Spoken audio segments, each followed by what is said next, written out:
एक बार की बात है, किसी गांव के मंदिर में देव शर्मा नाम का एक प्रतिष्ठित साधु रहता था।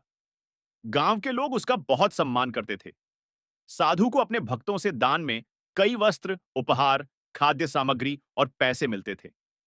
इन वस्त्रों को बेचकर साधु ने काफी धन जमा कर लिया था।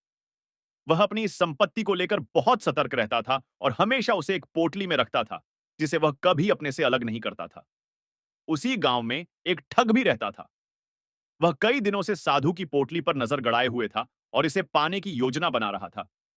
लेकिन साधु हमेशा अपनी पोटली को कसकर पकड़े रहता, जिससे ठग का इरादा पूरा नहीं हो पा रहा था। एक दिन ठग ने एक चाल चली। उसने छात्र का भेष धारण किया और साधु के पास जाकर विनम्रता से बोला, गुरुजी, मैं ज्ञान प्राप्त करना चाहता हूं। कृपया मुझे अपना शिष्य बना लीजिए।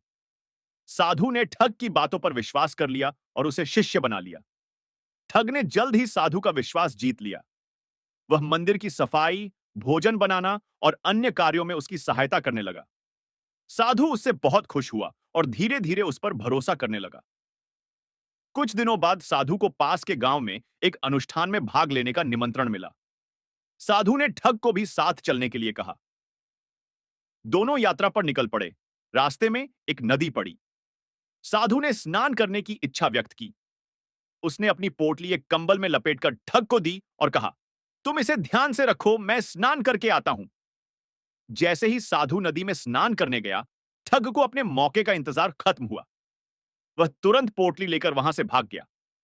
साधु जब नदी से बाहर आया तो उसने देखा कि ठग और उसकी पोटली दोनों गायब हैं। उसे समझ में आ गया कि उसके साथ धोखा हो गया है। शिक्षा।